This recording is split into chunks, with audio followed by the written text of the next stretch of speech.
3, 2, go. Hello there.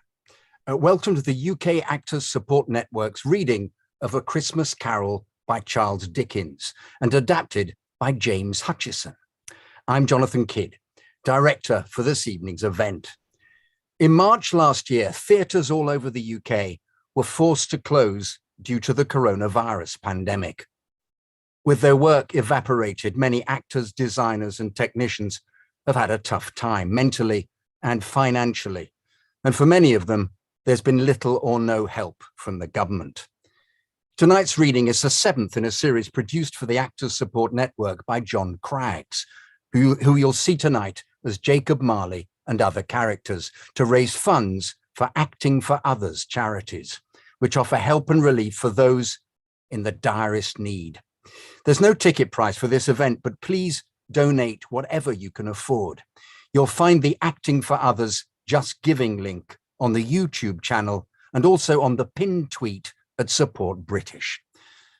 The actors donating their time this evening are Nicholas Le Prevost, Susanna May, Richard O'Callaghan, Anna Carteret, Christopher Beck, Sebastian Story, Henrietta Bess, Catherine Humphreys, Jonathan Taffler, and John Craggs. Sound design is by Steve Redfern. A Christmas Carol by Charles Dickens. Act 1, Scene 1, a London street. Deck the halls with boughs of holly. La la la la la la la la la.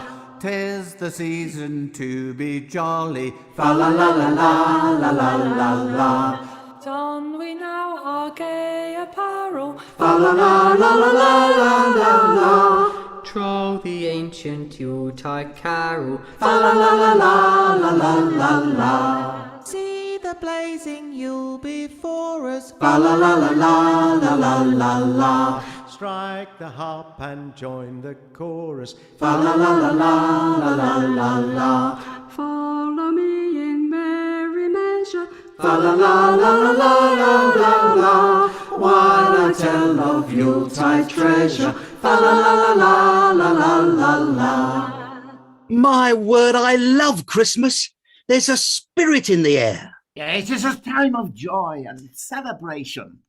It is a time when people are more kind and more considerate. Well, most people, that is. Quite right. There are those who see Christmas as a waste of time and energy. And my Uncle Scrooge was not only a member of that tribe, but in all likelihood their loudest cheerleader and most ardent supporter. He hated Christmas. He hated anything that didn't make him richer, and so he hated Christmas most of all. And on this particular Christmas, when I dropped in to see him, he was in a particularly foul mood. It might have been because 7 years ago this very night, his business partner and only friend in the world, Jacob Marley, had died. Oh, Marley was long dead and buried, and this you must remember. Nothing wonderful can come of the tale you are about to see.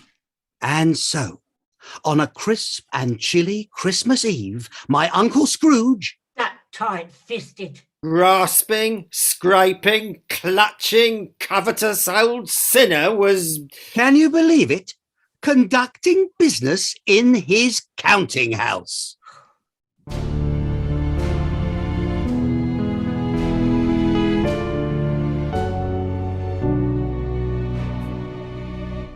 Scene 2, Scrooge and Marley's. £100 apiece. My word, a fair profit, I dare say. Wouldn't you, Mr. Bentley? A nice tidy sum to a record year, Mr. Scrooge. Yes, indeed. And to add to our success, I have some other business deals I'd like to propose. Now, there's a lot of money to be made in India. And of course, there's the fur trade in the New World. That interests me. There is a hunger for fur, Mr. Bentley, and the New World offers an abundance of such resources, and the man willing to invest, wisely, mind you, will be well rewarded, I think. Without a doubt, sir. Without a doubt. Shall we discuss these opportunities at length? Nothing would please me more, Mr. Scrooge. Unfortunately, I have some urgent business across town, but I am available tomorrow. Oh, on Christmas Day? Oh, most certainly on Christmas Day. It is a day like any other as far as I'm concerned. Why should it be absent of work? My feelings precisely, Mr. Bentley. I sense we are kindred spirits when it comes to business. Until tomorrow, then. Good day. Cheerio. Good day, Mr. Scrooge. Mr. Scrooge, there's a Mr. Granger here to see you, sir. Well, show him in. Mustn't keep clients waiting. This way, sir. Oh, good afternoon, Mr. Scrooge. And how do you do, Merry Mr. Granger? Christmas. I understand you have some business to propose. Oh, well, the business of charity, sir. Charity? Yes, Mr. Scrooge. Charity is everyone's business, and so at this festive time of the year, a few of us are raising a fund to help the poor and the destitute. Are there no prisons? Oh, plenty of prisons. Well, and the union workhouses, are they still in operation? Why, take this there. But they are, yes. Although I wish I could say they are not. Oh, good. Oh, thank God. I'm very glad and relieved to hear it. I was afraid from what you had said that something had happened to stop them in their useful work. Well, good day, sir. But Mr. Scrooge, those institutions scarcely furnish Christian cheer or mind of mind or body to the multitude. And so a few of us are collecting money to buy the poor some meat and drink and means of warmth. We choose this time of the year because it is the time above all others when want is most keenly felt and abundance rejoiced. What may I put you down for? You may put me down for nothing. I don't make merry myself at Christmas, and I certainly can't afford to make idle people merry. I help to support the establishments I've mentioned. They cost far more than enough. Those who are in need must go there. But many can't go there, and many would rather die. Well, then, let them die and thereby decrease the surplus population. Mr. Scrooge. Mr. Granger, it is not my business what happens to these people. Why should I care about them? I dare say they care little for me. It is enough for a man to understand his own business and not to interfere in other people's. Mine occupies me constantly. Good afternoon, sir. Good day. But Mr. Scrooge. Good day.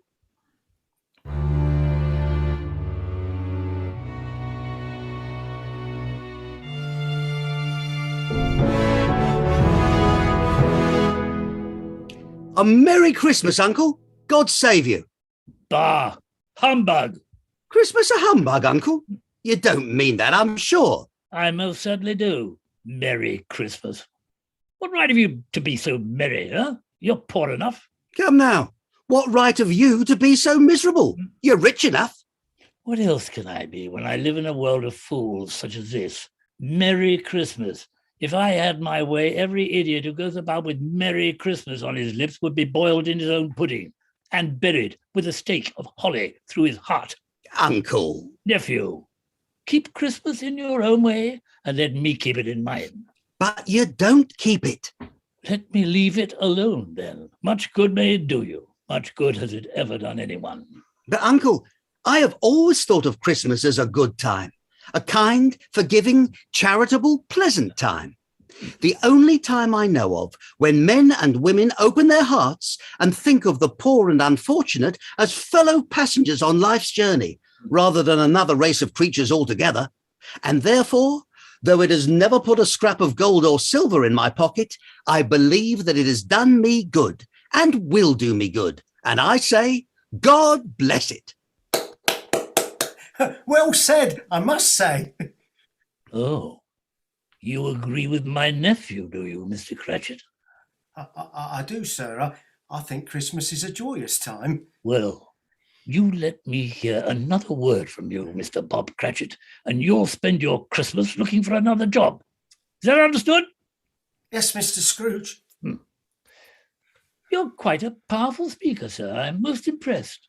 It's a wonder you don't go into politics, run for office, become a member of Parliament. Well, what a good idea. I might just do that. Can I count on your vote, Uncle? Ah, Oh, Uncle, don't be angry. Come, dine with us tomorrow. no. But why not? A man's first priority is to secure his financial future. You should never have married, huh? Why did you? Why does anyone get married? I fell in love. You fell in love. What nonsense. Have you never been in love, Uncle? No, I have not. No, No. Have you come here for the sole purpose of keeping me from my work? not at all. I have come here because I have something that belongs to you. Do you? What are those? Letters. Letters? Yes, Uncle. Letters. I was going through an old trunk of my mother's and I came across some letters you wrote to her when you were a much younger man. And those letters are from a very different Uncle Scrooge than the person who sits before me now. You read them? Well, I might have read one or two, maybe three. Can you blame me? How dare you? Those were private letters between your mother and me. You had no right to read them now. Hand them over. Well, I'm sorry if I've upset you, Uncle. That was not my intention. I thought you'd be pleased to get them back. Here, let me make it up to you. Come and have dinner with us tomorrow. No, thank you. Now give me the letters. Not unless you agree to come to dinner. Oh, you were an obstinate child. Stubborn like my Uncle Scrooge, my dad used to say. Well, if you won't have dinner with us, Uncle, what about you, Bob? Will you and your fine family join us for Christmas? Oh, that's very kind of you, sir, and most unexpected, but I'm afraid I have to work. Good Lord, on Christmas Day? That is a humbug. What mean-spirited old money grubber would make you work on Christmas Day, I wonder? If I was to stop him half a crown for it, you'd think him ill-used. And yet you don't think me ill-used when I pay a day's wages for no work. But Mr. Scrooge, it's only once a year. That's a poor excuse for picking a man's pocket every 25th of December. Oh, Uncle. I am surrounded by fools. Oh, bah. Very well. If you must have it, have it. Oh, thank you, sir. Thank you very much. Excellent. Well then, I take it that means that you're free to come dine with us, Uncle. No. Mr. Cratchit may have his day to do with as he intends. I will use my day for more profitable enterprises. I'm sorry with all my heart to find you so resolute, but I have made the trial in homage to Christmas, and I'll keep my Christmas cheer to the last. So, a Merry Christmas, Uncle. Good afternoon. And a Happy New Year. Good afternoon. And a Merry Christmas, Bob, to you and to your family. My invitation to Christmas dinner stands. You're welcome to join us. Oh, that's most kind of you, sir, and it is very much appreciated, but we like to celebrate at home and have the whole family together on Christmas Day. It's nothing more important than family, is there, Bob? No, sir, nothing. Merry Christmas. Merry Christmas, sir. Merry Christmas, Uncle.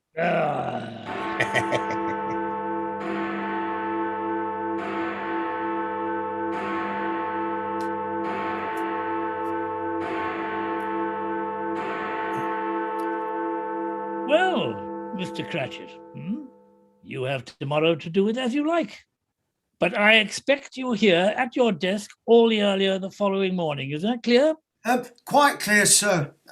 Thank you, Mr. Scrooge. Mark my word, Mr. Cratchit, this is a harsh and cruel world, where your only shield against the cold hand of poverty is acquisition, profit, gain. What's Christmas time to you is but a time for finding yourself a year older, not an hour richer. Bah! Yes, sir. Good night, Mr. Scrooge. Good day.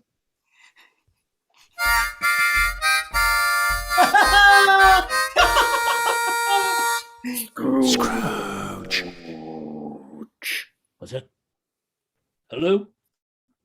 Is someone there?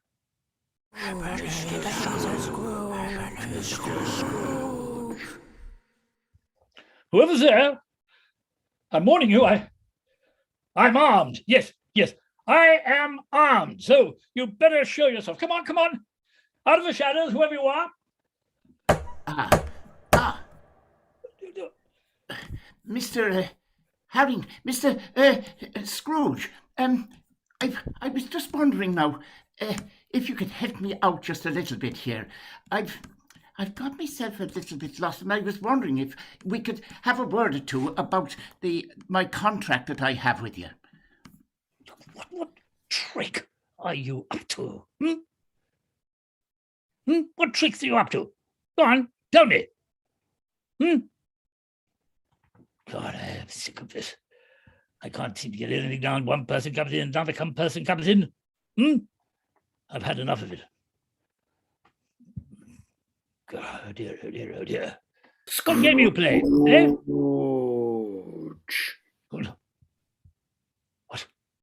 What?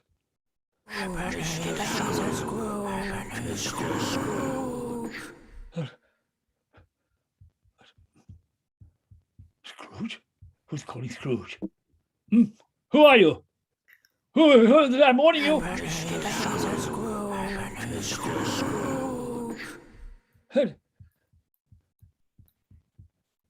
I'm armed. I'm armed. Who's that? Yes, well, I've run into a bit of a problem, see, and I need to make some sort of arrangement for an extension, Mr. Scrooge. Extension? That is none of my concern, Mr. Harrington. If you are unable to pay off your loan, you must pay the penalty, and do so in a timely fashion, or forfeit the collateral you have offered, or find yourself in debtor's prison. There is no court in the land that will not rule in my favour. Well, maybe that is so, sir, but that doesn't make it right. I have a right to be paid the money owed me. Well, Mr. Scrooge, I'm sure you've seen tough times yourself and have needed a helping hand from time to time. God helps those who help themselves. Good night, Mr. Harrington. The full payment is due by the end of the year. Were you always so cold and unfeeling a man, Mr. Scrooge? You may find me cold and unfeeling, sir, but I would venture to say I am a man of my word, a man whose word carries weight, a man whose word allows him the ability to strike a deal and back it up with his signature. My signature is worth something. Yours, it would appear, if you continue to treat your financial obligations and business deals in this manner, will soon be worthless. Now, if you'll excuse me, I'm off to the King's Head for a well-earned and well-deserved supper. Good day, sir. Scene 3, Scrooge's street and the front door.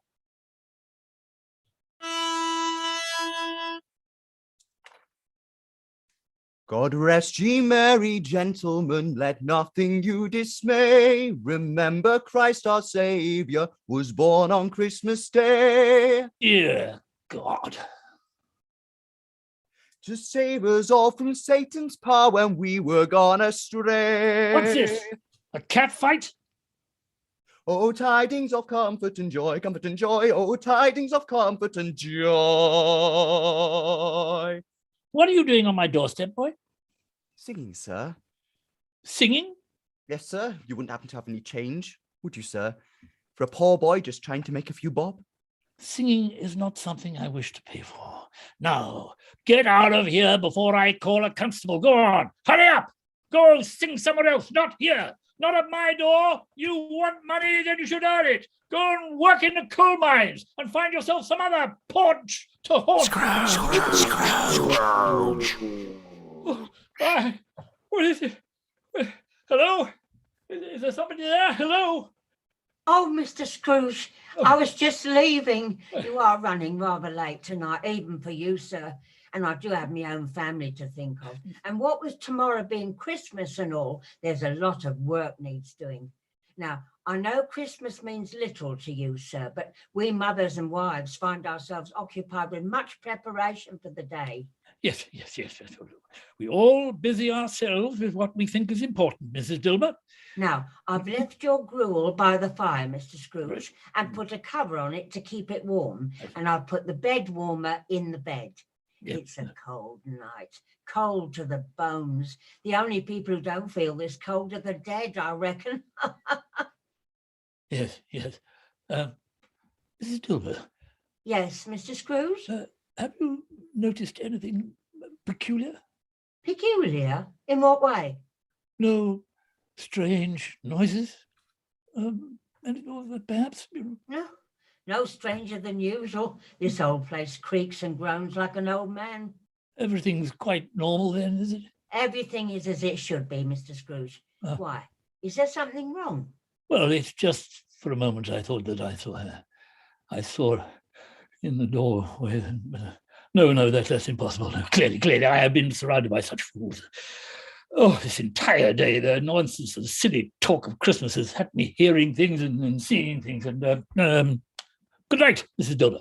Good night, Mr. Scrooge. Will you be taking breakfast at your usual time tomorrow?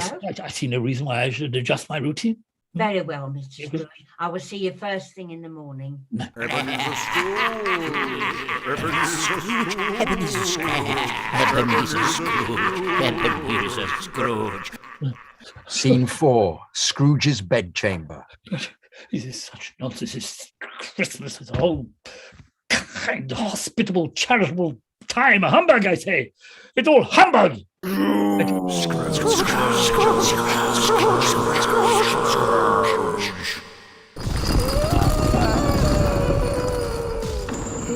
What is this? No. This is humbug, I say. It's a humbug.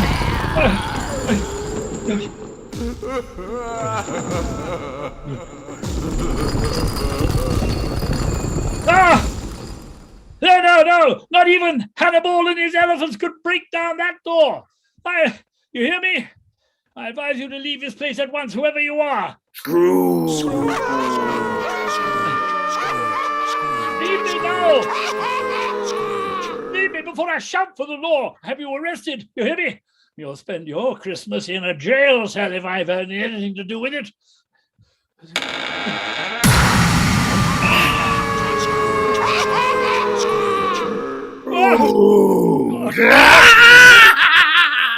What is this?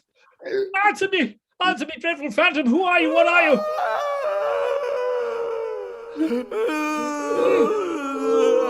In life, I was your partner, Jacob Marley. Jacob Marley. No, it can't be. You're dead. Long buried. Long buried. Do you believe in me? No, I do not. You doubt your own eyes and ears? I do. Yes. In this matter, they are not to be trusted. You may be nothing more than an undigested bit of beef. Yes, a glob of mustard, a chunk of cheese, a fragment of underdone potato. Yes, I say you are nothing more than an upset stomach, making me hear and see things that do not exist. Mark my words, you unholy vision. There's more gravy than grave about you. Ha ha ha! No! Mercy! Little phantom, please, release me. Man of this world, do you believe in me or not? I do. But please have mercy, Jacob. Why do you walk the earth and haunt me? It is required of every man that the spirit within him should walk among his fellow men. And if that spirit does not do so in life, it is doomed so to do so after death. Death. After death? Yes. Death. And to wander the world without rest and witness what it cannot share but might have shared in life and turned to happiness. Why are you shackled? Who's done this horrible thing to you? I have done it to myself. What? I wear the chain I forged in life. I made it link by link and yard by yard. The weight and length of the chain you bear yourself was as heavy and as long this 7 Christmas Eves ago, and you have laboured on it since. Yours is a monstrous chain. No, Jacob, Say it's not so. You've done no wrong. You're always a good man of business. Business! Mankind was my business. The common welfare was my business. Charity, mercy, forbearance, and benevolence were all my business. Have mercy! I have none to give you, but you may yet have a chance and hope of escaping my fate. A chance and hope of procuring Ebenezer. Thank you, thank you. You were always a good friend to me, Ebenezer. You are to be haunted by 3 spirits. Three spirits. Oh, haunted by 3 spirits? Is that the chances of hope that you mentioned? It is. Yes. Well, to be haunted, I mean, I think I'd rather not be haunted if it's all the same to you, Jacob. I'm not so sure how much more of this I can take. Without their visits, you will be doomed and cannot hope to shun the path I tread. Doomed? Expect. You must expect the first when the bell tolls 1. What sort of spirits are there, Jacob? Expect the second when the bell tolls 2. How will I know them? And the third when the bell tolls 3. What sort of things will they do to me? I can say no more. I can stay no longer. Remember, Ebenezer, for your own sake, what has passed beneath us.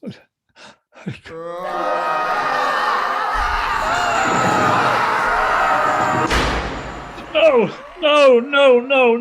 This is all nonsense. It's a nonsense, a nightmare, nothing more than a bad dream. Yes, of course. That explains it. I'm having a dream. Yes, it's a nightmare. There's no such things as ghosts and spirits. It's all in your mind. Do you hear me, Ebenezer? All in your mind. Haunted.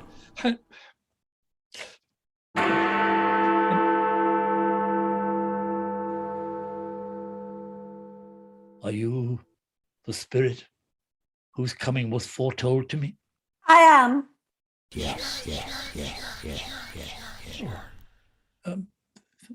Thank God. You're not as terrifying as I feared. Who and what are you?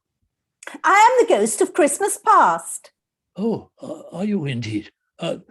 Long past. No, your past. My past? Why my past? For your welfare.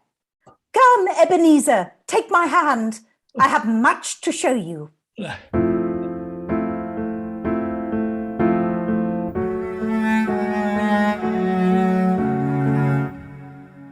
Scene 5, the schoolroom. It is a Christmas many years ago. Scrooge, as a young boy, is with the cook. Good heavens. This is where I grew up. I was a boy here.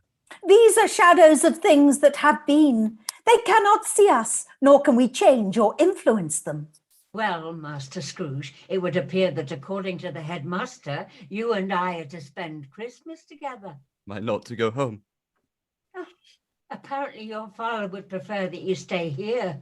I must say that it's a bit irregular, but I suppose we must make the best of it, eh? Yes, Mom. I like to spend the holidays reading. It's the only time of the year when I don't have to spend all my time in the kitchen cooking for you lot, and I can enjoy some quiet solitude. I do hope you will follow my example and pass the time in such a manner as this. I'll have the headmaster select a few books that might be of interest to a boy of your age. Robinson Crusoe and the like. You may take your meals in the kitchen with me instead of in the dining hall, if that's agreeable. Yes, Mom. Oh, come now, Master Scrooge. You may not be home for Christmas, but you at least have a roof over your head and food. There are many in this world with far less than that. If you want more than this, then I suggest you put your nose to the grindstone, boy. God rewards those who work hard and he punishes those who don't. Yes, Mom. Oh, God, dear. What's the matter? Nothing. Nothing. Well, there was a boy at my door last night. And You are reminded of him. he was singing a Christmas carol. Yes. I should have given him something, I suppose. But if I was to give to every poor child or man or woman that fell upon hard times, my money, what would be left for me? We can give more than just money, Ebenezer. We can give our time and our labour to help those in need. But it's not my business. If not yours, then whose? Come, Ebenezer, let us see another Christmas.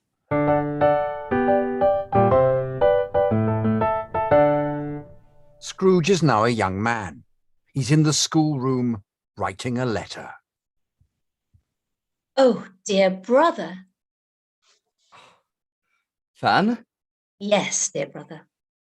Oh, my word. It is Fan. Oh, dear Fan, how good it is to see you. I've missed you so. Oh, Ebenezer. Why, Fan, it's such a surprise. I'm so very happy to see you. Pray, what has brought you here? I've come to bring you home, dear brother. Home, little Fan. Yes, home, for good and all. Home for ever and ever. But how? Father has changed. Has he indeed? Well, I'll believe that when I see it. He has. He has become so much kinder than he used to that home's like heaven. Is it? That is a blessing. Last night, Father spoke so kindly and gently to me when I was going to bed that I was not afraid to ask him once more if you might come home. And he said, yes, you should. You must. And he sent me in a coach to bring you. Can you believe it? Hardly, but I'm very happy nonetheless. Isn't it wonderful? Yes, how extraordinary. And you're to be a man and are never to come back here.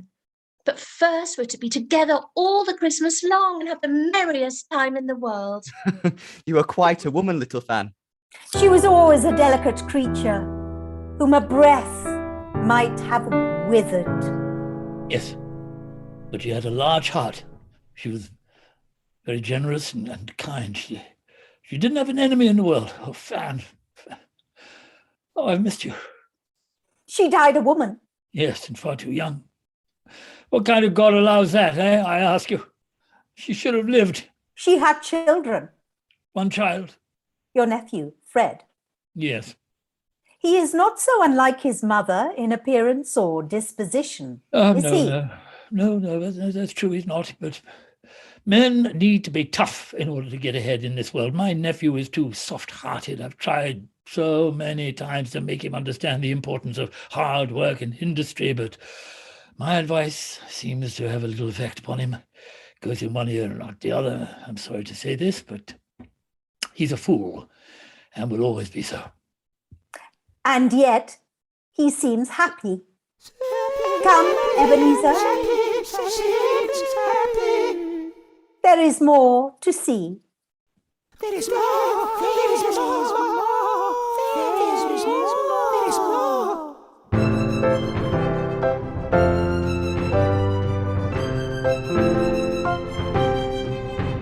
Scene 6, Fezziwig's warehouse. Young Scrooge is working at his desk. Good Lord. You know this place? Know it? Yes. Why, yes, I know it. I was apprenticed here. Oh, God. And look, it's old Fezziwig. Oh, bless his heart. It's Fezziwig alive again. Ebenezer, I'd like you to meet a business associate of mine, Jacob Marley. Pleased to meet you, Mr. Marley. So, you're the young man I've been hearing so much about. Well, Ebenezer has a keen mind when it comes to business, Jacob. Why, year over year, we've more than doubled our profits. Can you believe it? Mr. Fezziwig, sorry to interrupt, but Harvey Grayson is here to see you. Oh, dear, what does he want now? Look at that, look. It's Dick Wilkins, be sure. Oh, bless me, yes. There he is. Oh, God. We were very good friends once.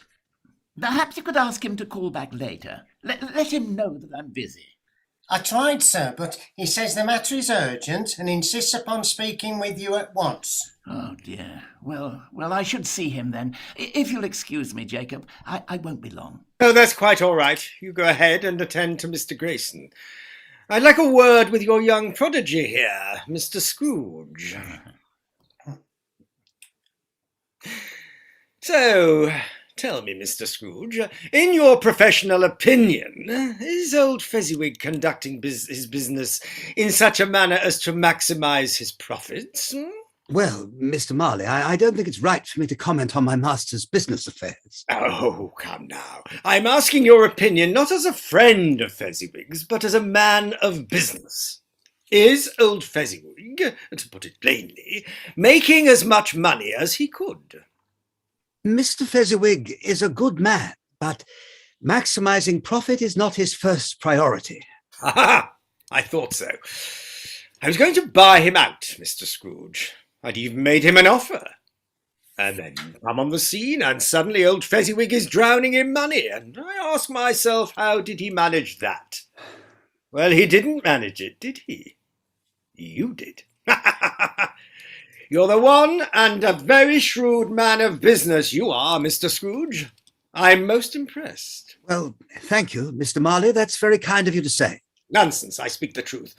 If you let your heart rule your business, like old Fezziwig does, I would call you a fool and say you deserve any punishment your foolishness gets you. But you are no fool, are you, Mr. Scrooge? I don't think of myself as a fool, but I do think there's more to life than business. Ah, that's Fezziwig talking. Life is business, and the business of life is profit. And you and I must talk business. I am fully prepared to offer you a position in my firm. Are you indeed, sir? Yes, I've been seeking a keen young man that I can groom to be my partner, and I dare say from my inquiries that you appear to be that man. If you hadn't come along, old Fezziwig would have ended up in the poorhouse this winter instead of celebrating Christmas. Why not come and work for me, where you can reap all the profits of your labour? A junior partner to begin with, but I promise you an equal partnership, if you prove yourself worthy. My word, Mr. Marley, that's very kind of you, and I am very tempted and overwhelmed by your generous offer, but Mr. Fezziwig has been more than fair with me, and I feel I owe him a debt of gratitude. You're loyal, I will say that. Well, you needn't decide right now, Mr. Scrooge, but you must make a point of coming to see me in the new year so we can discuss matters further. You have a great future ahead of you, Ebenezer, if you're willing to take it. Oh, that Mr. Grayson will be the ruin of me. Then why do business with him, then? Well, he has been a client of mine for many years and stuck with me when times were hard, so I feel it only fair that I stick with him during his hard times. Ebenezer, make a note that Mr. Grayson's payment for the lumber we shipped to him last month will be moved to the beginning of March. Yes, Mr. Fezziwig. Poor fellow. Yeah. Now, Jacob, you must stay and have a glass of punch and join us in celebrating the festive season. No, thank you, Mr. Fezziwig. I'm afraid I have some other business to attend to. On Christmas Eve? A small matter, but a matter that demands my attention nonetheless. Good day, sir. Well, a Merry Christmas, Mr. Marley. Yes, Merry Christmas. Merry Christmas, Mr. Scrooge. Merry Christmas, sir. Come on, here it is, Christmas Eve, and here we are still sitting at our desks. That will never do. Come, Ebenezer, come, Dick. It's time to forget about work and to have some fun. All right, everyone, clear the floor. Bring on the fiddler and the food and the punch. Come now, where are my wife and my daughters? Come, mother, come on, my daughters, come on, where are you all? Come on, let us celebrate. Oh, my word.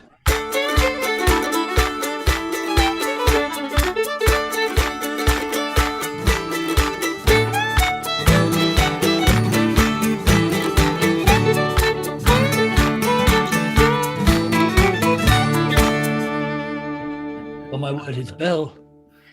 Look how young she is, how beautiful. You know this woman? No, yes, indeed, I do. Oh, Belle. Belle, it's wonderful to see you. She cannot hear you. Is there no way for me to speak to her, or? She is but a memory.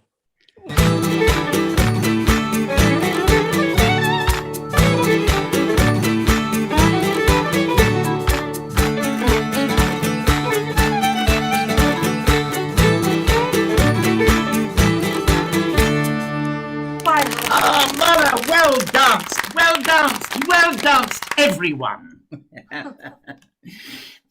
Oh, yes, my dear, it would appear that young Ebenezer has feet for dancing as well as a head for business. Come on, good lad. What more could you ask for in a husband, I wonder, Belle? Oh, now, my dear. No, we're making a young couple blush. Come on, let us attend to our guests. Come on. Don't be embarrassed, Ebenezer. They're only teasing. I know, but it takes a great deal more than being able to dance to provide for a family and a wife in this harsh world. It takes time to build wealth and position. Time that you, my dear and beautiful Belle, may not wish to wait. If only there was some sign by which I could know your heart. Oh, dear, oh, dear, oh, dear. I love you, Ebenezer, and have told you often that I will wait until our fortunes are better. Well then, speaking of fortunes, Mr. Marley seems willing to make me an offer to be a junior partner in his firm. Can you believe it? Are you not happy here? Very. But if given the opportunity to improve one's position in life, I see no reason not to take it. Why? Does it trouble you? From what I know of Mr. Marley, I'm not so certain he's the kind of man you should be working for. Nonsense. He's successful and rich, and if he takes an interest in my future, then I should at least consider his offer. Yeah, what are you two up to? We're not up to anything. Oh, well, perhaps I could convince Belle to join me for a dance? Oh, I'm sorry, Dick, but my dance card is already filled. Is it? Oh, come now, what's going on here? You can tell your friend Dick Wilkins. Well, if you must know, Belle and I plan to marry. Do you? Oh, I thought there was something going on between you two. Well, congratulations, Ebenezer. Congratulations, Belle. I wish the two of you a long and happy life. Thank you, Dick. And I'm sure that one day you'll meet a fine young woman and marry her and have a very happy and fine family of your own. Oh, if ever I'm fortunate enough to meet someone as beautiful and sweet as you are, Belle, then I hope I'm smart enough to let her know how I feel and snatch her up before someone else does. Again, congratulations. What a grand night. Grand indeed. Grand indeed. Yes, and all thanks to old Fezziwig. What a fine and generous man he is. Hear, hear. To our dear Mr. Fezziwig, may he have a long life and may good fortune follow him all his days. Well said. Well said. Agreed. I had forgotten that old Fezziwig had such a generous spirit. Generous? How can you say that? He has spent but a few pounds of your mortal money, 3 or 4 at the most. Why does he deserve such praise? It's not the amount he spent, Spirit. It's in his power to make us happy or unhappy, to make our work a pleasure or a toil. His power lies in words and looks, in things so slight and is significant that it's impossible to add and count them up. Why, the happiness he gives to his employees is as generous and great as if it had cost a fortune. So, you no longer believe that fools, such as old Fezziwig here, should be boiled in their own pudding and buried with a stake of holly through their heart? Well, I didn't mean old Fezziwig. No. He was a good master, a very good master. I liked working for him. He treated us well. Something troubles you, I think. Well, I was just thinking about my own clerk, Bob Cratchit. I would have liked to have said something to him just now. That's all.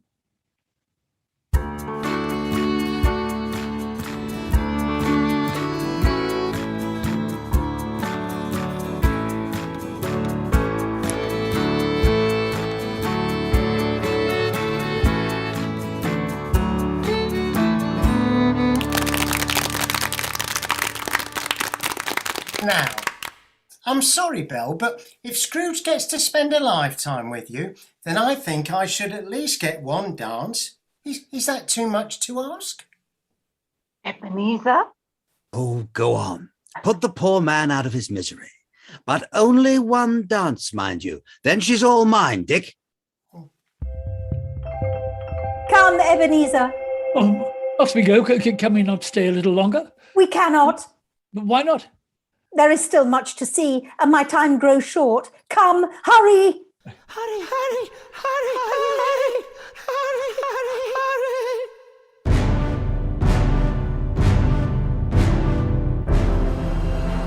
Scene 7. Scrooge and Marley's. Are you quite satisfied, Mr. Fezziwig? Well, you offered me a great deal more than this amount of 5 years ago, Mr. That Marley. was 5 years ago, and your fortunes have changed. 2 shillings on the pound is more than fair. You won't get a better offer than that. And if you wait much longer, Mr. Fezziwig, your holdings may end up being entirely worthless. I offer you this amount only because of our long association and the business we have done in the past. The hard truth is, you have little matter in the choice. So it would appear.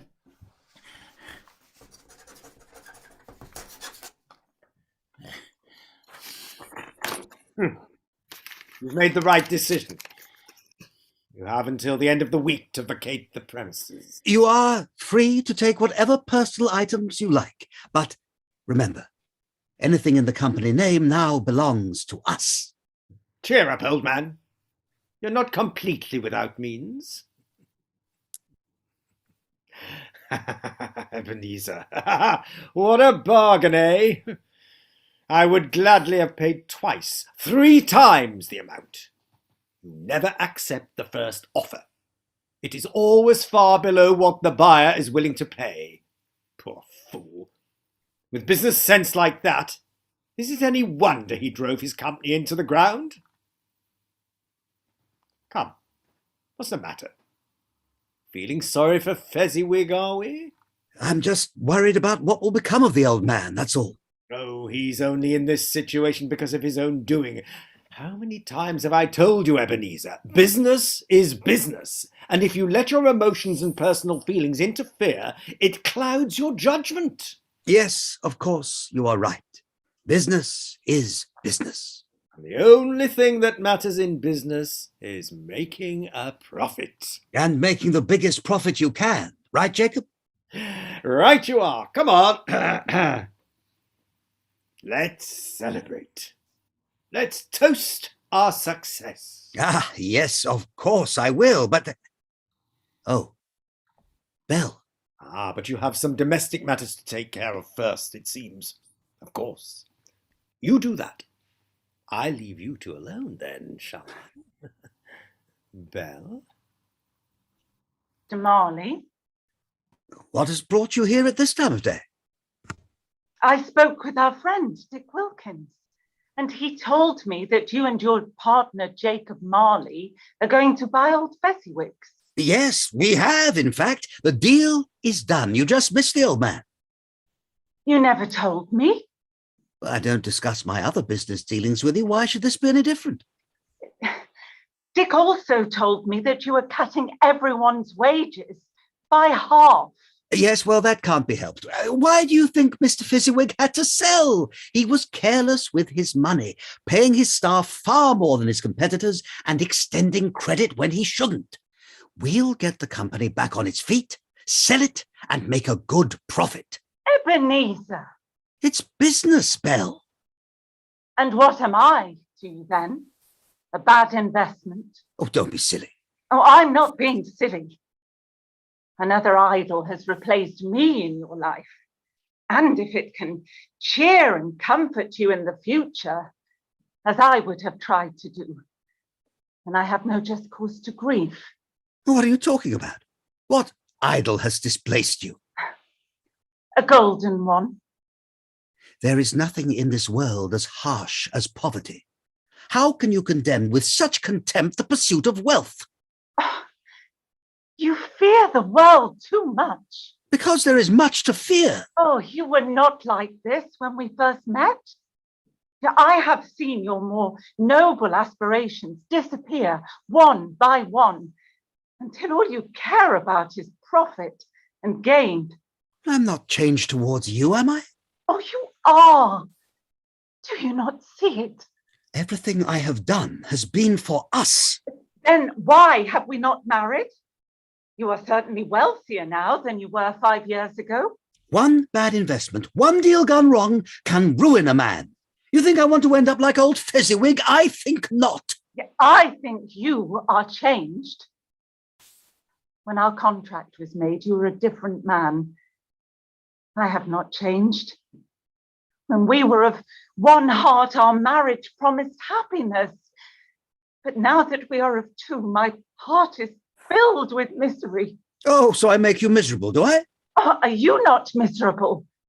You hardly seem happy at the prospect of us spending our lives together. And so I have no choice but to release you. Release me? Have I ever sought release? In words, no, never. In what then? In a changed nature. Tell me, if you had never promised to marry, would you seek me out and try to win me now? Of course I would. You think not? Well, I doubt very much that you would choose a poor and doweryless girl. You, who measures everything in financial gain.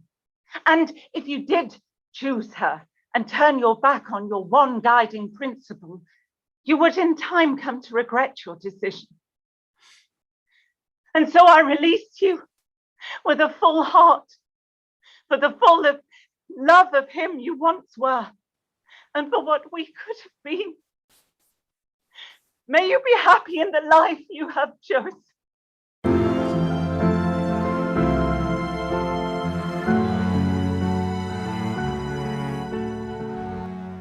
Go after her, you fool! What's wrong with you? Why are you just standing here, man? Move your feet!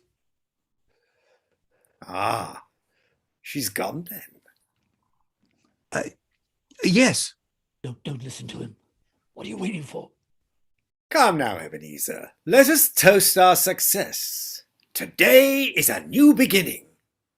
Today, you have earned the right to be a full partner. How does that sound? A full partner? It was promised you, and I am a man of my word.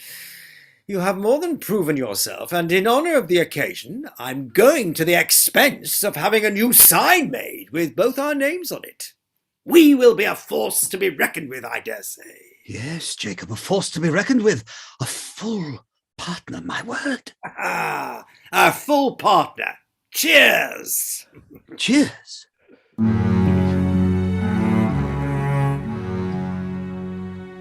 Show me no more. Show me no more. Conduct me home. Why do you torture me with these visions? I don't want to think of them. If I cannot change them, why show them to me? So you may consider the path you have trodden. Come, there is more for you to see. No more. No, please, show me no more. Our time grows short. Hurry.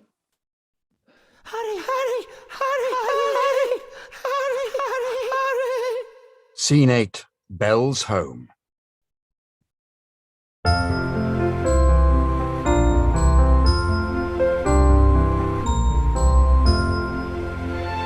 Belle is a much older woman now, married to her old friend Dick Wilkins. It's Christmas Day. Good heavens, what are you two doing out of bed? We're not tired. You should be tired. All the running around you two did today. Can't we have a story? You've already had 3. Just one more, please. More stories tomorrow, my dears. Oh. Now, come on, back to bed, you two. Your mother and I will be up shortly to kiss you good night. But I'm hungry. Me too. Oh, hungry? After all the tarts you had for dessert, how can you be hungry? Can't we please have another story? Did I ever tell you the story about the 2 children that didn't go to bed and got baked in a pie? Oh, we don't want to hear that story. No, we want to hear 'twas the night before Christmas. But you've already heard that story. We want to hear it again. Yes, again and again and again. All right then, you two run off to bed, and if you're still awake when your mother and I come up, I'll tell you that story. Hooray! On Dasher, on Dancer, on Prancer. Now settle down, you two, and don't make a lot of noise. I don't want you waking your brothers and sisters. Oh my, what a day. Oh, a wonderful day, my dear. Oh, it feels good to sit down. Do you know, I saw an old friend of ours in town this afternoon. Oh, who? Guess. Oh, guess. How can I? Oh, come on. Well, give me a clue then. I'll give you one clue. Humbug! Mr. Scrooge. Mr. Scrooge it was. And how is Ebenezer? Fully engaged with his enterprises, it would seem. Focused on some very good business opportunities and timely investments, no doubt. What's wrong with that? Yeah, we spoke of nothing but business, and I must say, he didn't seem very happy to see me. I would be happy to see you, you scoundrel. He has a most peculiar effect on people these days, you know. Crowds part like the Red Sea before Moses when Scrooge walks down the street. But I stood my ground, and he had no choice but to acknowledge my presence. Scrooge, my good man, how are you? I said. And what was his reply? Good day, sir. Well, that was all. Good day, sir. Nothing more? No, who can blame him? His misfortune has been my good fortune. You, my dear, have made me rich beyond anything I could have hoped for. He has money, but little else. How very sad. Sad? Well, you knew him, Dick, when he wasn't so harsh with the world. He changed when his sister became ill and died. Sooner or later his true nature would have surfaced, don't you think? His sister was always able to bring out his good and loving nature. If Scrooge ever had a good and loving nature, it has long since been buried and he's dead to the world. I hope that's not entirely true. You are kind. You see the good in all. I'm so glad you thought me good enough to marry you. You certainly made me wait long enough. Well, you should have said something. You were engaged. To make my feelings known before you were free to be mine would have been most inappropriate. And I regret nothing, because we are together now, my dear, and nothing in this world could make me happier. Oh, my dear. Darling Belle.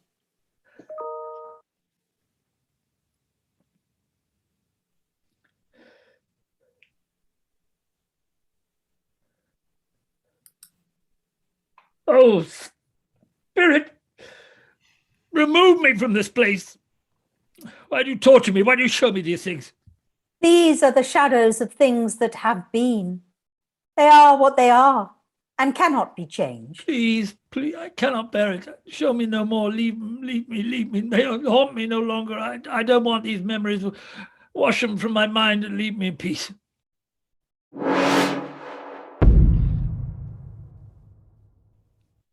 Charles Dickens' A Christmas Carol. End of Act 1. I'd like to take a moment to remind you to donate what you can to Acting for Others. You'll find the link to Just Giving, which is in the comments on the YouTube channel and also on the pinned tweet at Support British. Thank you so much and enjoy the second half. A Christmas Carol. Act 2, Scene 1. A London street.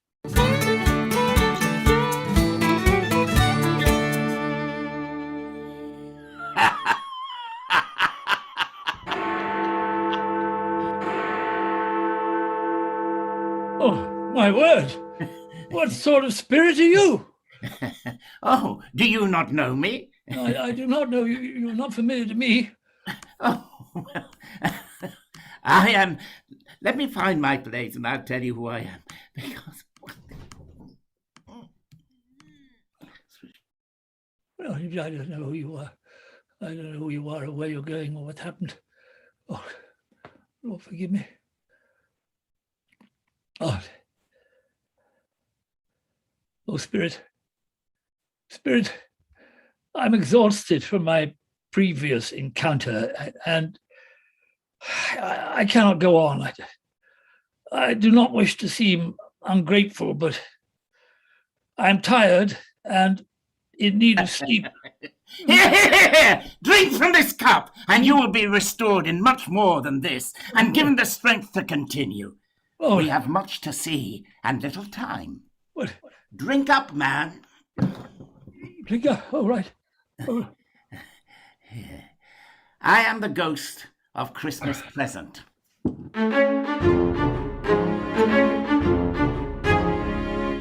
You mean to tell me you've never shared in the abundance of the season? Never given a gift, received a gift, enjoyed a Christmas feast, a plum pudding, a rum punch? Come now, Scrooge, there was a Christmas or two many years ago when you were a much younger man and hopes for a life with Belle. When you knew my brothers. That may be true, but that was long ago. Well, then you knew the joy of giving and the fun of receiving. It is not dead in you. You can awaken these feelings of generosity and kindness. The choice is yours, my friend. Drink up, man, drink up. But I am too old to change. Nonsense! No, come, let me show you the joy of the season. It knows no class boundaries. It knows no age. It is shared by all, regardless of race, gender, or wealth. Touch my robe. Huh? And we shall see how even the poor have much to celebrate on Christmas Day.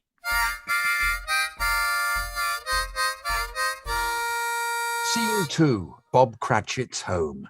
The family is preparing for their Christmas dinner. Where is this place?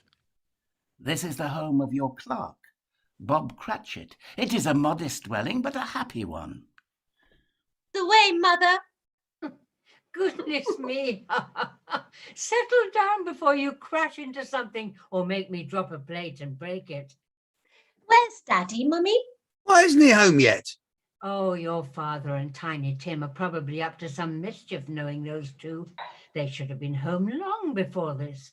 And your sister Martha wasn't nearly this late last Christmas. Look, here's Martha now, Mother. Hooray, here's Martha. There's such a goose, Martha. Oh, is there? Yes. Why, bless your heart alive, my dear. How late you are. Oh, we had a lot of work to finish up last night, and there was an awful lot to clear away this morning, Mother. I'm sorry, I came as quickly as I could. Well, never mind. You are here now. Sit down before the fire, my dear, and warm yourself. No. There's Father coming. Hide, Martha, you hide. Hide? Yes, hide. Oh. Hello, Father.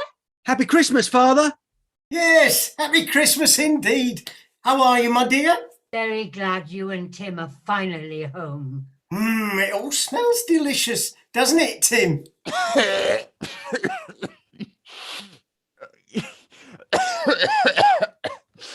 Yes, Father. Where's our Martha? Oh, not coming, I'm afraid. What? Not coming? Not coming on Christmas Day? Has something happened? Yes, something has. Well, what is it? What's happened? Well, Martha has been summoned to Buckingham Palace to meet the Queen. Oh, has she indeed? Yes, it's quite true, Father. They sent a carriage to pick her up. Lucky Martha. Oh, and she's to have Christmas dinner with the Queen, no doubt. I wonder what they'll have. Well, whatever they have, it won't be near as good as the feast your mother's prepared for us. I'm sure of that. That's true. Yummy. Oh, dear me. Poor Martha's stuck having Christmas dinner with a Queen. How horrible. That'll never do. What are you going to do, Father? Well, the only thing I can do. I'll just have to invite the Queen here for Christmas dinner. And Martha can be with her family. Are you really going to invite the Queen? Oh, Bob, don't be silly. Oh, I'm not being silly. I'm sure we have room for one more at the table, my dear. Now, everyone practice your bows and curtsies. We want to show Her Majesty that although we may not live in a palace, we do know proper etiquette. Come on now, Peter. Oh, yeah, that's it. Oh, Abby, what a little lady you are. And Tim, you are a very dashing sir, isn't he, Bob? Oh, yes. And I dare say once the Queen gets a taste of your mother's fine cooking, I have no doubt she'll be a regular guest here for Sunday dinners. Queen? None other. Oh, Bob. Oh, Father, you are a silly one. What's this? Martha's here. Good heavens. I was here all along and you knew it. Heavens, no. I'm quite astonished to find you here, but very pleased. Merry Christmas, Martha. I have missed you so. Merry Christmas, Father. And how was church? Grand, my dear. Yeah, the new deacon is a fine fella. And how did little Tim behave? Oh, better than gold. Ain't that right, Tim? Yes, Father. Ah, you're a thoughtful child. You know that. Do you know what he told me, my dears, on the way home? No, what? That he hoped people had seen him in church on Christmas Day because it would be good for them to remember who made lame beggars walk and blind men see. Maybe one day Tim will be a deacon. Of course, why not? Oh, a little Tim, a deacon. Wouldn't that be a blessing? Oh, it certainly would. And you are growing stronger, my boy. Stronger and more hearty every day, aren't you? Isn't he, my dears? Yes, yes. Yes, Well, let's eat, shall we? Everything looks and smells so good. My goodness, there never was such a goose as this.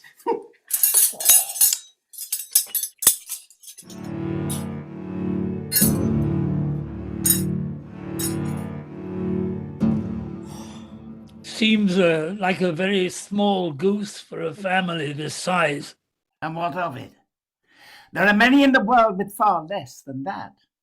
God rewards those who work hard, and he punishes those who don't. Isn't that what you believe? And so God means to punish this child and this family? I can't believe it. I can't believe that's true. What's to become of Tiny Tim? I see a vacant seat in the poor chimney corner, and a crutch without an owner, carefully preserved. If these shadows remain unaltered by the future, the child will die. He will die. He will die. He will die. Die? No. The ghost of Christmas past had no power to change things, but surely you have that power. You're here in the present. Surely you or some other emissary from your realm can provide for the boy. He will die. He will die. He will die. Power to change the world lies not in my realm, but in the realm of the living. If these shadows remain unaltered by the future, none other of my race will find him here. You can't let him die, Spirit. If it can be helped. Why not let him die and decrease the surplus population? Let him die. Let him die. Let him die. Let him die. You use my own words against me. And why not? Who are you to decide what men shall live and what men shall die? In the sight of heaven, you may be less fit to live than millions of others, just like this poor man's child. Oh, my dear, you've outdone yourself this year. What a feast! And your pudding, by far the best you've ever made. Wouldn't you all agree? Oh, yes, Mother. A very fine pudding. Best ever. Delicious. The whole family here for Christmas. I couldn't be happier. Oh, a Merry Christmas to us all, my dears. God bless us. God bless us. Merry Christmas. God bless us, everyone. You're right. Yeah, quite right, Tim. God bless us, everyone. And so, with that in mind, and in the spirit of the season, I say we toast Mr. Scrooge, the founder of the feast. Mr. Scrooge. Yes, my dear. The founder of the feast, indeed. I wish I had him here. I'd give him a piece of my mind to feast upon. My dear, the children, Christmas Day. Only on Christmas Day would one ever drink to the health of such a cruel, stingy, and unfeeling man as Mr. Scrooge. You know he is, Robert. Nobody knows it better than you do, poor fellow. My dear, Christmas, a kind, forgiving, charitable time. Oh, very well. I'll drink to his health for your sake and the day's, but not for his. Long life to him. A Merry Christmas and a Happy New Year.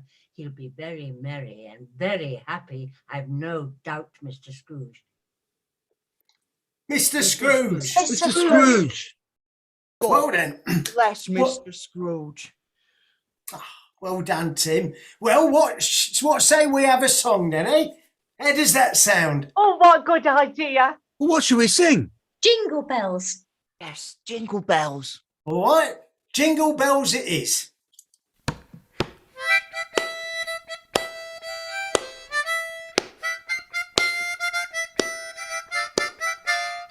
Jingle bells, jingle all the way.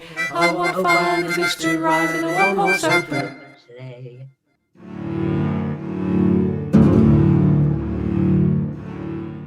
Come, let us visit your nephew and see how he celebrates the season.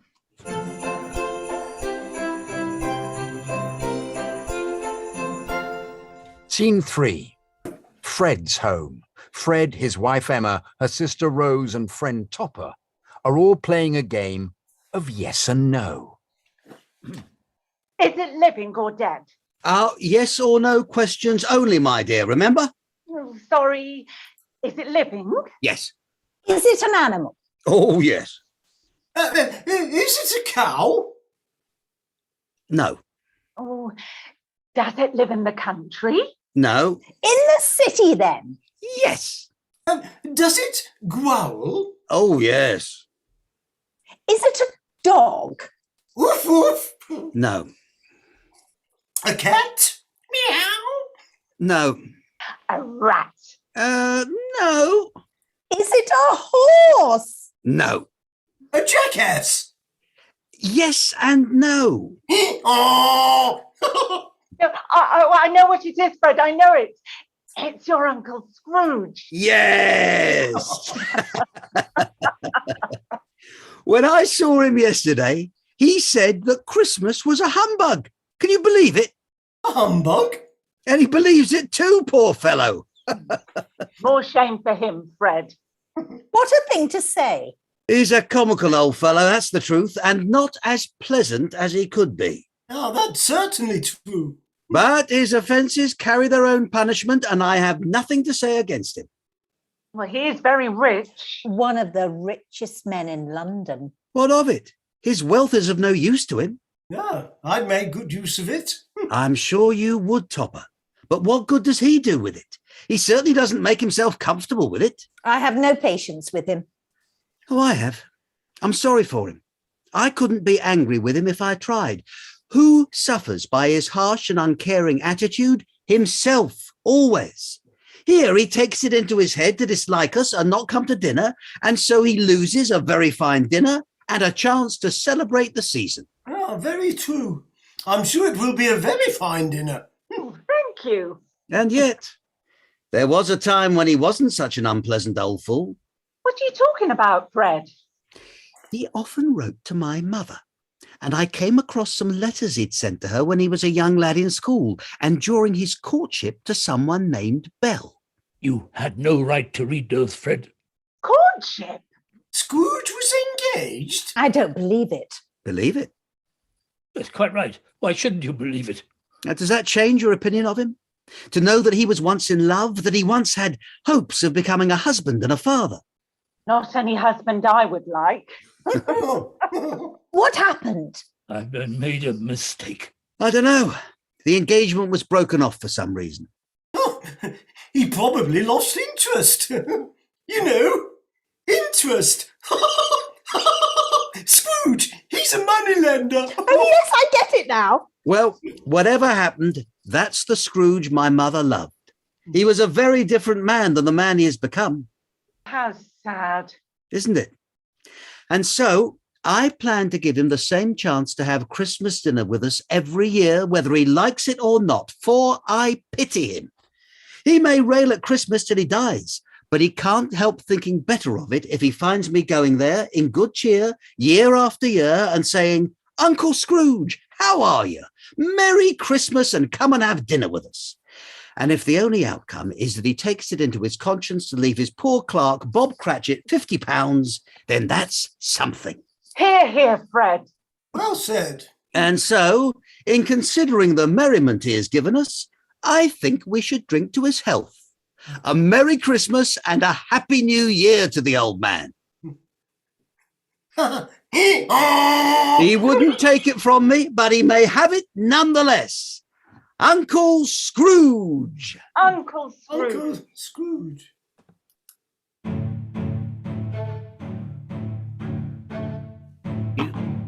You treat your nephew with such contempt, and yet he drinks to your health. He wishes you well. He invites you to dinner. My nephew is young, and when you are young, you don't always understand how cruel the world can be. Oh, just because the world can be cruel is no reason for you to be. Spirit, I didn't want to say this before, but I've noticed that you've aged. I have. My life upon this globe is very brief. It ends tonight. Oh, Spirit, do not leave me. I don't want to be left alone. Is there nothing more you could show me? There is one thing more you must see.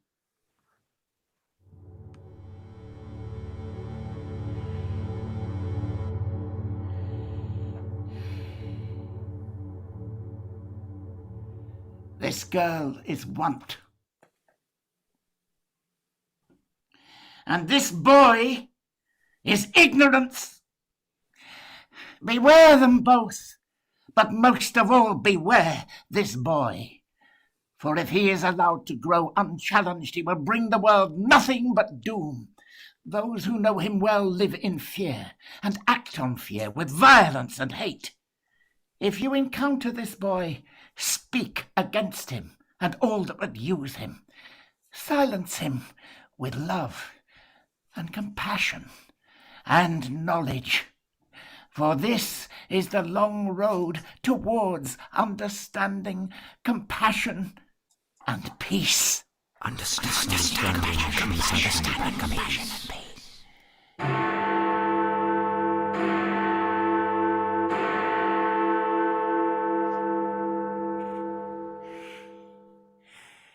Have they no refuge or resource? Are there no prisons? Are there workhouses? Are there no prisons? Are there no prisons? Are there no workhouses? Are there no prisons? Are there no workhouses? Are there no prisons?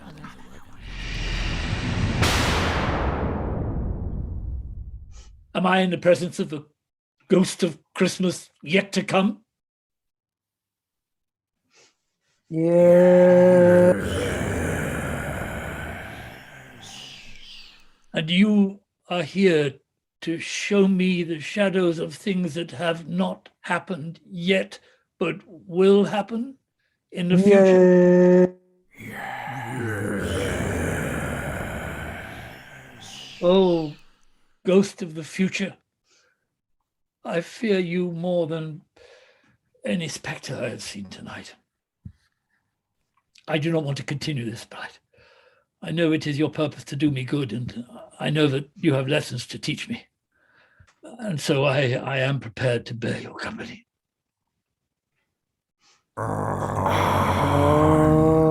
Yes. Yes, lead on, lead on.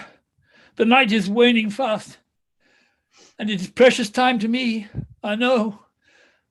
Lead on, spirit.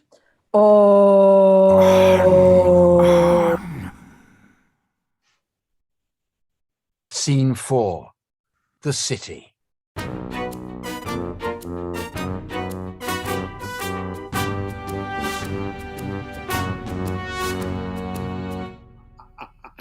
I'd heard that Mr. Bentley and Mr. Scrooge were to become business partners. Yes, I'd heard the very same thing. Oh, 2 peas in a pod, eh, those two? Yes, of course. It's all changed now that he's dead. Dead as a doornail. When did he die? Well, last night, I believe, and quite unexpected. What was the matter with him? God knows. Well, what has he done with his money? I haven't heard. Left it to his company, I suppose. He hasn't left any of it to me. That's all I know. It will probably be a very cheap funeral, I would imagine. Oh, yeah. Upon my life, I don't know of anybody who will go, do you? Oh, I'll go, but only if a lunch is provided. I don't think he ever bought anyone lunch when he was alive. Why would he go to the expense of buying us lunch now that he's dead? Well, if there's no lunch, I can't think of any other reason to go. Can you? No, nor I.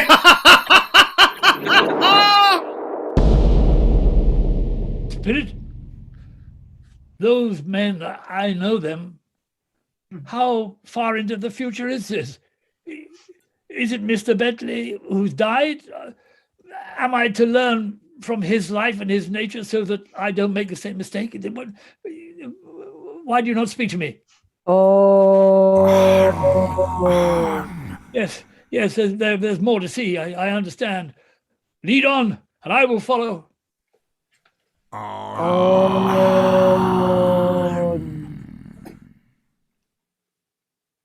Scene 5.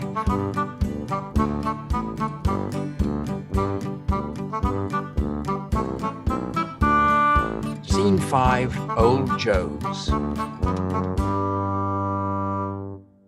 Where is this place? Am I to end up alone and destitute? Am I to lose my fortune? Who's this man? And what does he have to do with me? Ah, Mr. Newbury. Evening, sir. What brings you out on a cold night like this? Business. Music to me ears, sir. Always home for business. Death don't take no holiday, so why should we, eh? Now, what have you got for me? I have only a few items, but they are of good quality. Hey, that's Mrs. Dilber. What's she doing here? Hello. Oh, Mr. Newbury, I didn't see you there. Oh, Mrs. Dilber. Merry Christmas to you. Yes, Merry Christmas to you. Fancy meeting us up. Fancy us meeting up here. If I'd have known you were coming here, we could have split a cab ride, I suppose, eh? Yes, although I do not make this a common practice, Mrs. Dilber, but with certain clients one needs to cover expenses. I would prefer that we keep this a secret between us. Of course, Mr. Newbury. I understand completely. I don't begrudge you for what you do. Every person has a right to take care of themselves. They have. And who's the worse for the loss of a few things like these? Not a dead man, I suppose. They are of no use to him now. All right then, all right, come on. You two can prattle away on your own time, not mine. Now, who wants to go first? Ladies first. Oh, no, Mr. Newbury, you were here first and you should go first. Very well. Mr. Newbury takes a small bundle and unwraps it. It contains a seal or two, a pencil case, a pair of cufflinks, and a brooch. Oh, let's see. High quality, eh? Yes, that's a very fine pencil case. Yeah, there's lots of these around. Not worth much. And these cufflinks are pure gold. Plated, I think. And if you think different, you can take them back. Here, I could make a bob or two on this. Here, let's see. Oh, all right. Hey, that it then? That's it. Right, I'll give you 12 bob for the lot. That's a fair price, Mr. Newbury. Is it indeed? Indeed it is. There you go. Right. There. Let's see what you got, dearie. Oh, here you go, Joe. Yeah, what's this then? Bed curtains? Aye, bed curtains. And very fine, very nice ones too. Yeah, they're nice. Very good quality. So how'd you come by these then? Did you take them down, rings and all, while he was still lying there? Yes, I did. And why not? Why shouldn't I take him if I can? I've just been looking out for myself. Why should I care about him? He never gave a care about me. Why shouldn't I take his bed curtains? He owed me. All right, dearie, all right. You don't need to defend your actions to me. Here, what's this then? Blankets? His blankets? Of course there is blankets. Whose else could they be? He isn't likely to catch cold without them. Here, he didn't die of anything, did he? If he had, I certainly wouldn't have come near him. Oh, no. Oh, look at it. This is very fine work. Very high quality. It's the best shirt he had, and a fine one too. You can look through that till your eyes ache, but you won't find a hole in it, nor a threadbare place. They'd have wasted it if it hadn't been for me. What do you mean, wasted it? They was going to bury him in it, but I took it off him. If calico ain't good enough for being buried in, it ain't good enough for anything. Yeah, much easier to get off the corpse before it's buried. If you know what I mean, Mrs. Dilber. Right you are. And if he hadn't frightened everyone away from him when he was alive, he'd have had somebody there to look after him when he was struck with death, instead of lying there all alone, gasping out his last breath. Truer words have never been spoken. It was a judgment upon him. All right, here you go, dearie. This is more than fair. I always give a little extra to the ladies. He's going to be my downfall. Thank you, Joe.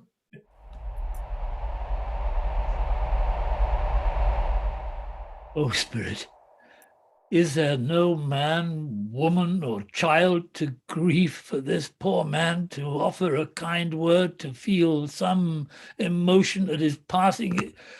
If there's any person in this town who feels anything because of this man's death, please show me that person, Spirit. I beg of you.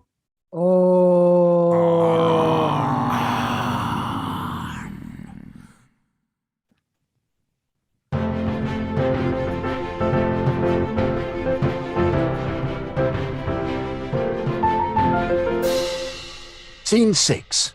Thomas and Caroline's home. You were gone so long that I was worried. Well, I'm back now, my dear, and I've got some very good news for you. Who are these people? I don't know them. Are they any relation to that man who died? Oh, tell me what has happened. What has happened? What has happened is this. We are not to be ruined. He's dead! Yes! Oh, Thomas, this is, as you say, although I regret to repeat it, good news. Very good news! For us, God forgive me. That cleaning woman I told you about last night that turned me away when I tried to see him and get a week's delay with telling the truth. He was ill. And not only ill, but dying. To whom will our debt be transferred? I don't know, but this gives us some time. And when our debt is transferred, we shall be ready with the money. And even if we're not, it's very unlikely that we'll be dealing with so merciless and cruel a creditor in his successor as he was. Yes, We may sleep well tonight with our light hearts. He's gone, and his shadow will no longer haunt our days.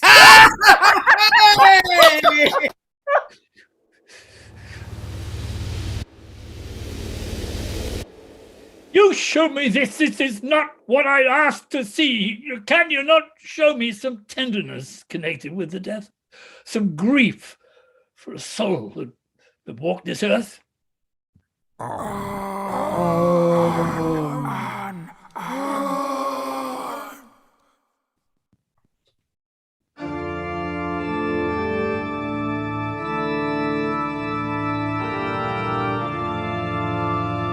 Scene 7.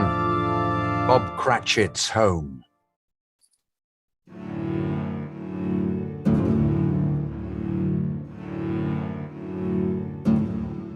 Oh, Spirit, no, no, no, and please, Spirit, no, not Tiny Tim. Behold!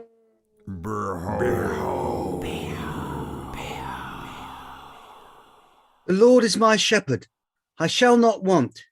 He maketh me lie down in green pastures. He leadeth me beside the still waters.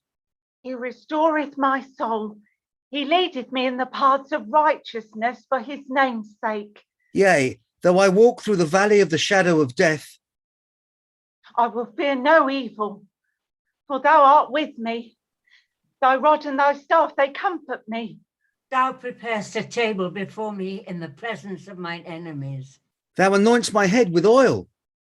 My cup runneth over. Surely goodness and mercy shall follow me all the days of my life. And I will dwell in the house of the Lord forever.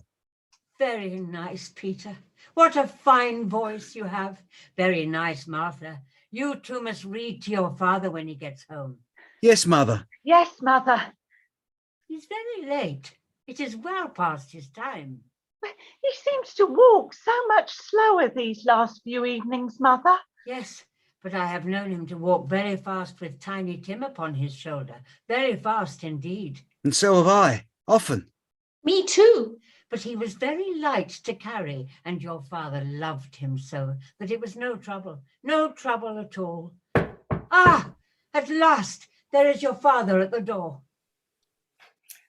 Hello, my dears. Hello, Father. Father. I'm so glad you are home. As am I. What have you been up to, my dears? Peter has been reading to us, and Martha, Abby, and I have been doing some knitting, haven't we? Yes, we have. What took you so long, Robert? I was making some final arrangements, my dear. I wish you could have come. It would have done you good to see how green a place it is, how peaceful. But you'll see it often. We all will. We shall go there on Sundays, won't we, my dears? Yes, Father. Yes. Every Sunday, Father. Yeah, every Sunday. A little child. That's a sweet little child. Oh, don't be sad, Father. We love you. Of that I am certain, my dears. We love you, Father. We love you, Father. Do you know, I ran into Mr. Scrooge's nephew, Fred, on my way to the church, and seeing that I was not myself, he asked what had happened to upset me so. I am heartily sorry for your loss, Mr. Cratchit, he said, and heartily sorry for your good wife. If I can be of service to you in any way, pray come see me. I'm sure he's a good soul. Oh, you would be sure of it, my dear, if you saw and spoke to him. He's as kind-hearted and loving as his Uncle Scrooge is cold-hearted and bitter. I shouldn't be at all surprised, Mark what I say, if he got Peter a better situation. Hear that, Peter? And then Peter will be keeping company with someone and setting up for himself. And what's wrong with that? And not a thing. You're a handsome fella and a good man, Peter. And one of these days, if you're lucky, you'll meet someone nice and you'll want to spend your life with. Very true, my dear. Though there's plenty of time for that, and I do hope that in the years to come, however and whenever we part from one another, for whatever reason, I'm quite certain that none of us will forget our little Tim, shall we? And this first parting among us. Never, Father. Never. And I know, my dears, that when we remember how patient and how kind he was, even with the struggles he had, we shall not quarrel easily among ourselves and forget our little Tim in doing so. No, never, Father. I am very happy. I'm so very happy.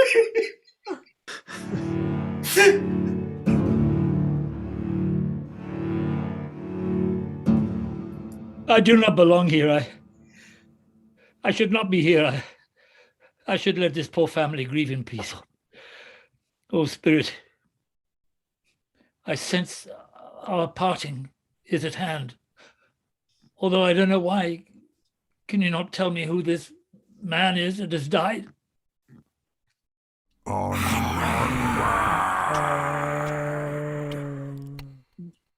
Scene 8, the churchyard.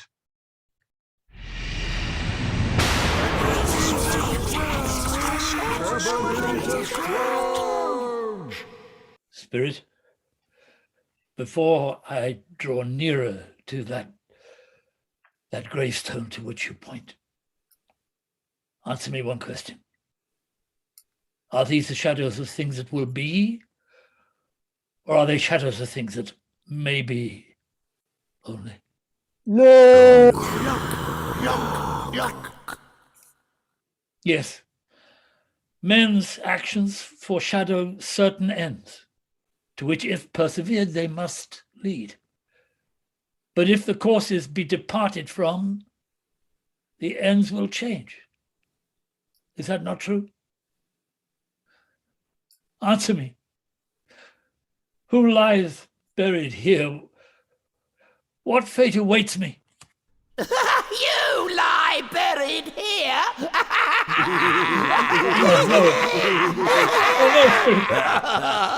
Oh, as I feared. No, please have mercy. I'm not the man I was. Why show me this if I am past all hope? Assure me that I may yet change the shadows you've shown me, be altered, an altered life. No, please, I beg you, forgive me, Spirit, forgive me. I will honor Christmas in my heart. I will not shut out the lessons of this night. I will live in the past, the present, and the future. The spirits of all three shall strive with me, within me. Oh, tell me I may sponge away the writing on this gravestone.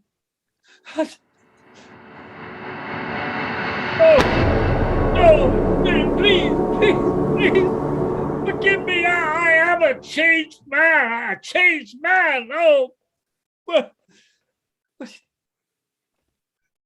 am I? Oh, my word. Oh, this is my own bed. Oh, thank the Lord. Thank the Lord. This is my own bed, and I'm alive. Oh, here it is. Christmas morning, and I'm alive. I'm not dead. Oh, Jacob Marley, and the spirits of Christmas be praised. I say it on my knees, Jacob, on my knees. I am alive. Mr. Scrooge? Mrs. Dover. Are you quite all right, Mr. Scrooge? Oh, yes, Mrs. Dover. I'm as light as a feather. I'm as happy as an angel. I'm as merry as a schoolboy. I'm as giddy as a drunken man. Wonderful to see you. Oh, look at that. No, you've not torn down my bed curtains, rings and all. Oh, they're here, of course, yes. And you are here. The shadows of things that would have been will not be.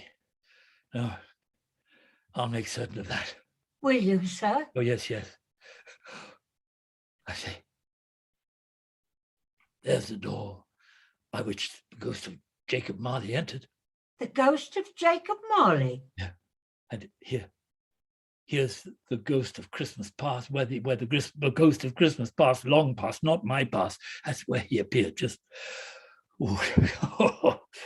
did it, sir?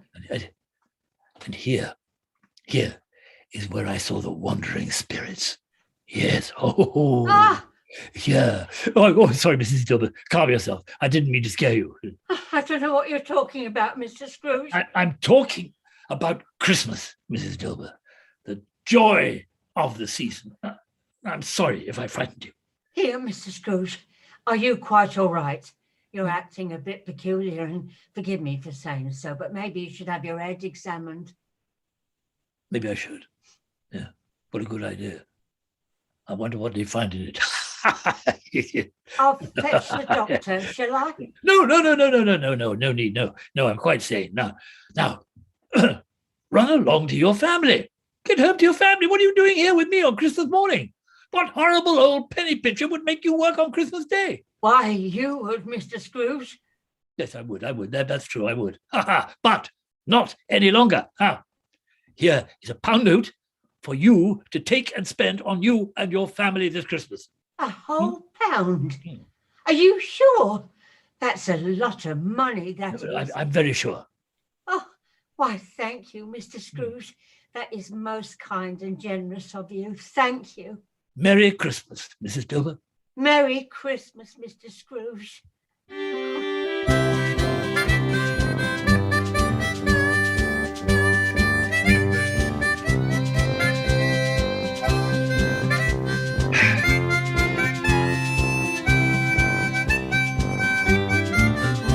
A Merry Christmas to everybody! A Happy New Year to all the world! Ho-ho! Hello there! Oh, hello there!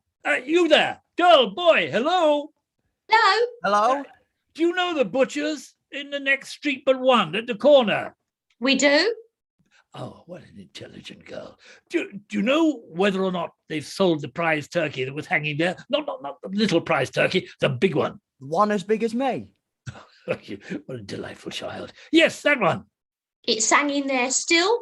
Is it? Good. Go and buy it. Go buy it? You off your nut? No, I'm not.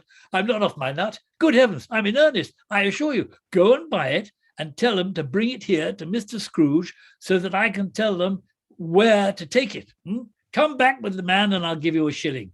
Come back with him in less than 5 minutes and I'll give you half a crown. Yes, sir. Right away, mister. Oh, look at them go.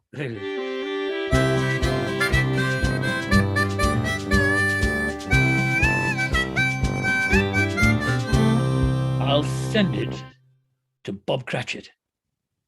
He won't know who sent it. It's twice the size of Tiny Tim.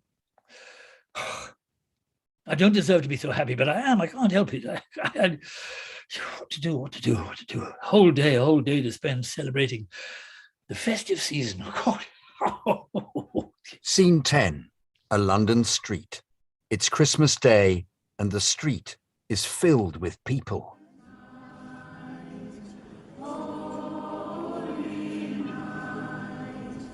Good morning to you. Merry Christmas.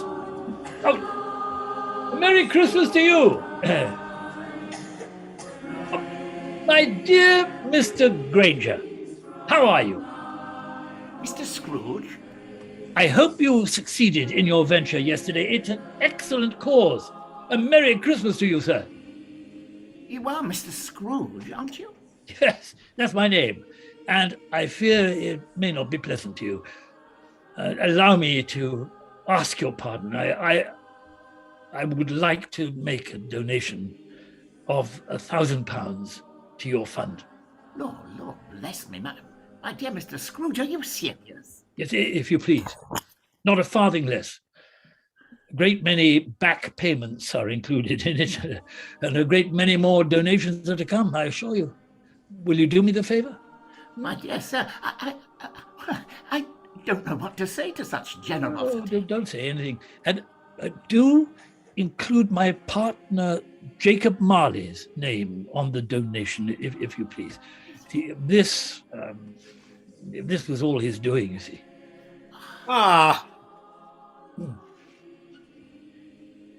Mr. Scrooge, I was just on my way to your office. Oh, well, you may go to my office, but you won't find me there. No, of course not, Mr. Scrooge. You are here. Yes, I most certainly am. Yes, Mr. Bentley, yes. I'd like you to meet Mr. Granger. How do you do, Mr. Granger? Mr. Granger and I happen to belong to a group of businessmen that are raising a fund to buy the poor some meat and drink and means of warmth, all at this festive time of year. And I would be most pleased if you would make a donation. Mr. Scrooge, I don't make merry myself at Christmas. And I can't afford to make idle people merry. Yes. I've heard it all and said it all. And it's all a bunch of codswallop. Now, why don't you take that £100 you made yesterday? Yes, and donate it. Mr. Scrooge, have you lost your mind? Now, you're not the first one to accuse me of losing my mind today, and you probably won't be the last, but that's no reason for you not to donate. You can afford it. If I was to give away my money to anyone who asked for it, it would not be long before I found myself in the poorhouse. Good day, sir. Merry Christmas. What a Happy New Year. Oh, humbug! Humbug indeed. Oh, it'll take some work, that one. Now, Mr. Granger, I have some ideas about creating a merchant association to raise funds for the poor throughout the year. You must come and see me in the new year, and we can discuss it further. Yes, Mr. Scrooge. Oh, thank you, and Merry Christmas. Merry Christmas, my good man. Thank you very much. I am much obliged to you. I thank you 50 times. Bless you. We wish you a Merry Christmas. We wish you a Merry Christmas. We wish you a Merry Christmas and a Happy New Year. Good tidings we bring to you and your kin. We wish you a Merry Christmas and a Happy New Year. Oh, very nice. Very beautiful. Merry Christmas. What a wonderful song. And what have we here? Mr. Cratchit. Oh, dear. Mr. Scrooge, I'm so sorry. I didn't see you there. So, this is how you spend your day, is it? Out in the streets, singing silly songs when you should be in the counting house. But Mr. Scrooge, it's Christmas Day and you said I could spend it with my family. Did I indeed? I can't imagine I'd ever agree to such nonsense. Oh, I suppose you and your family will be feasting on plum pudding and turkey, no doubt. Yes, we will, Mr. Scrooge. A kind and generous soul, out of the blue, without even so much as revealing their name, sent us a turkey for our Christmas dinner. Did they indeed? No. Not everyone in this world is as cold-hearted as you, Mr. Scrooge. Bob has been a loyal and dedicated employee all these years, and he deserves better. My dear, please. Very well. Considering what your wife has said, I am not going to stand for this sort of thing 1 minute longer, Mr. Cratchit. And therefore, I have no choice but to triple your salary. I'm sorry. Did you say triple my salary? Yes. My salary? Your salary. No. Are you quite yourself, Mr. Scrooge? I've never been more myself. A Merry Christmas, Bob. A merrier Christmas, Bob, my good fellow, than I have given you for many a year. I will triple your salary and assist your struggling family here, and we will discuss your affairs tomorrow over a cup of Christmas cider, my friend. How does that sound? Very good, Mr. Scrooge. I am overwhelmed. Thank you. Bless you. Good heavens, Uncle Scrooge, it is you. Emma, come and meet my Uncle Scrooge. Pray, what brings you out on Christmas Day, and from all appearances in such good cheer? My dear nephew Fred and his wonderful wife Emma, I'm overjoyed to see you. You must forgive me. I have been very much the fool, and I was hoping that I might, that is, if the invitation still stands, take you up on your very kind offer of Christmas dinner, if you will still have me. Of course, Uncle. I'm so glad that you will be spending Christmas with us. What changed your mind? the ghost of Jacob Marley changed my mind. The ghosts and spirits of Christmas past, present, and future changed my mind. Your words changed my mind, Fred. You're right. Christmas is a kind, forgiving and charitable time, a time when men and women open their hearts and think of their fellow man, a time for mercy, charity, and benevolence. And so, in memory of your dear mother, I will honor Christmas and keep it in my heart all the year. And I say, along with you, God bless it.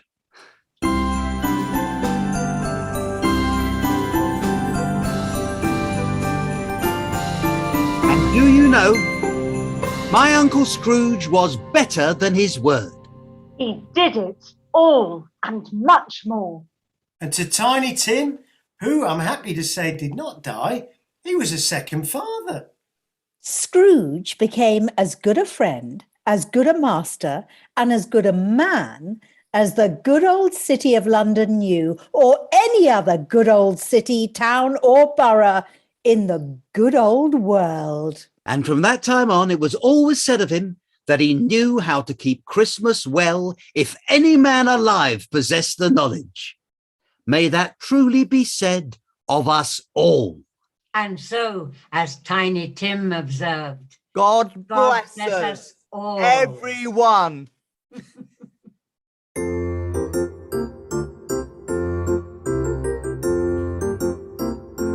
Hello, I'm John Craggs, producer for tonight's performance. Thank you so much for watching our production of A Christmas Carol. I've got a few people I would like to give some very special thanks to. And first of all, this goes to an amazing cast and production team for all the time and the hard work. A very special thank you also goes to Mr. James Hutchison for allowing us to present his wonderful adaptation of this classic and seasonal story.